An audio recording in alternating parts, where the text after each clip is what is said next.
Welcome inside the Woody Hayes Athletic Center. Dan Hope joined by Andy Anders, where Ohio State just learned that it will play Missouri in the Cotton Bowl, which certainly is not what Ohio State was hoping it would be learning today, although it was pretty obvious by Saturday that Ohio State would not be making the college football playoff, and so Ohio State going to finish its season in the Cotton Bowl against Missouri. I mean, it could be worse. Well, they could be playing the Group of 5 team, right? I mean, that would certainly draw less interest, I'm sure. You know, I think you and I have both discussed that Oregon would be an interesting match. But regardless, I think the way this regular season ended for Ohio State, and now you're out of the college football playoff hunt, has obviously shifted how the conversation of this press conference is going to take place, right?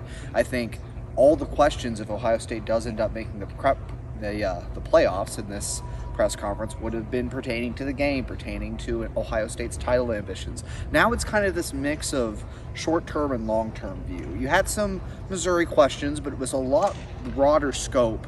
And in that vein, I think Ryan Day's answers about the quarterback position specifically may have been the most interesting today. Yeah, and I think what's really interesting is really what he didn't say, which was that he was asked several times, really, is Kyle McCord your starter going forward? And he did not commit to that. He definitely left the door open today for the possibility that someone else could be the starting quarterback next year. Could that be Devin Brown? Could that be Lincoln Keenholz? Could it be a quarterback from a transfer portal? He was asked directly if Ohio State was pursuing a quarterback in the transfer portal, and his answer was basically, well, we're not actively pursuing any position, but we're looking to see who's in there. And so it seems like Ryan Day's leaving the door open for all options right now, and it'll be interesting to see going forward to that bowl game. Are we going to just see Kyle McCord play, or could we see some other quarterbacks play in that game? Because I asked him, I said, are you going to approach this game looking just whatever it takes to win, or is it going to be an opportunity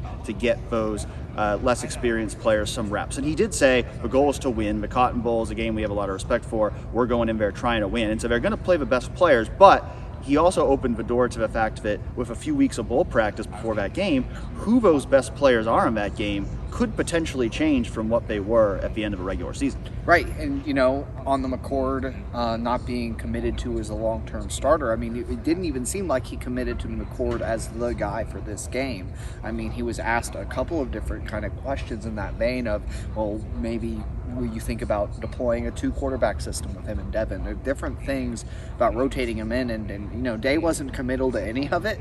Really just saying that they're still evaluating things and he's not ready to make those decisions, which is interesting because, you might expect him to still be able to commit to riding with Kyle through the bowl game. So even that little tweak was interesting. Another thing long-term that was talked about a lot today is the transfer portal. Beyond just quarterback, whether or not Ohio State looks for a transfer there, up in the air, obviously, but at a lot of other positions, there's going to be some roster flux this season.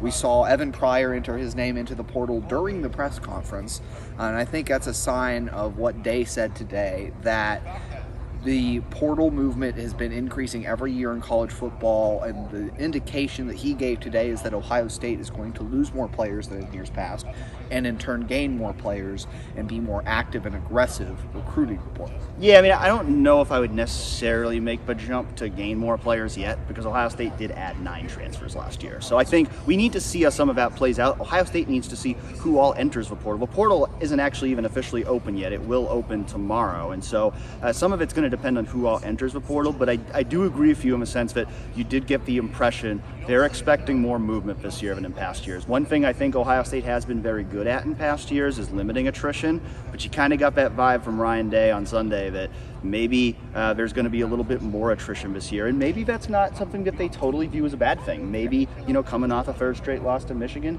maybe there's a feeling that there needs to be a little bit more roster turnover, and so, we'll see how that all plays out. Obviously, another big factor in that is going to be NFL draft decisions, and that's going to be something that I think comes to the forefront now that Ohio State isn't in the college football playoff, because there's going to be that question of opt-outs. And again, those are decisions that have not been made yet. I mean, the players just found out this afternoon for sure that they were not going to the college football playoff. So, they've only had 1 practice since the loss to Michigan. They haven't been around the Woody as much for the past week because they didn't know what was next. So some of those decisions will start to be made here this week as Ohio State gets into that bowl preparation. But certainly that's something that can potentially affect what the lineup looks like against Missouri as well. Right, and that's another interesting part of the modern age of college football. We've been used to it for a few years now, seeing bowl opt-outs, seeing a lot of transfer portal movement and activity, seeing these things, and it's still like just now kind of at its maximum, I guess, at its peak, you could say. And I'll be very curious to see who all opts out for Ohio State. Assuming someone opts out, one or more players, whoever opts out for Ohio State. I'll be very interested to see what that looks like and how that impacts the players we see in that game. Could this be the time where Carnell Tate or Brandon Ennis has to step at receiver? We'll see. It's an interesting game for Ohio State going forward and getting young guys reps and practice in the game as it is just for the game itself. Yeah, and I don't necessarily expect us to find out all of those decisions today or this week. When you think back to the Rose Bowl 2 years ago, those decisions came right before the team left for the bowl game. The team won't fly down to Dallas until December 23rd for that game, which is on December 29th. And so those decisions could come closer to that time. Going to be a very busy month for us here at 11 Warriors. We got a Cotton Bowl to prepare for. The transfer portal opens on Monday. Signing day is coming up in just a couple weeks. So there's going to be a lot of roster movement and, of course, preparing for one final game here in the 2023 season. So we will be covering it all on 11warriors.com. Stay tuned with us there for all things Ohio State football.